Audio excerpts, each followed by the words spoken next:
I saw my husband and his mistress outside the maternity ward at night, holding their newborn baby. He sneered without shame. "You're nothing but a barren witch." I slapped them both in front of everyone, then dropped a bombshell that left the whole room stunned.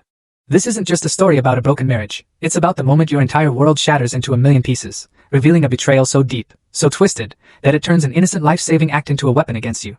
It's about how far one woman, me, Helena, can be pushed before she decides to burn everything down and rise from the ashes. It was well past midnight when my pager screamed to life, an urgent call to the maternity ward. As I sprinted through the sterile corridors, my heart thudding with the familiar rhythm of an emergency, a figure materialized outside the delivery room. My breath hitched. Cedric. My husband, Cedric Vaughn. He was supposed to be halfway across the world, immersed in a 2-year academic program in Britain. When his eyes met mine, his face froze, a mask of sheer panic. He looked like a man drowning, desperate to speak, but no words escaped his lips. There was no time for questions. A newborn was fighting for its life, a tiny warrior grappling with a congenital brain tumor. My duty, my calling, was absolute.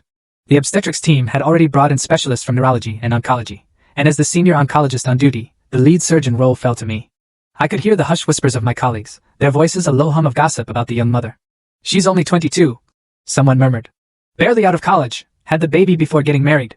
Then the chilling kicker. "The father's waiting outside. Looks a lot older, probably."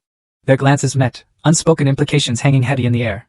I'd seen this melodrama play out countless times in these very halls, a tragic opera whispered behind gloved hands.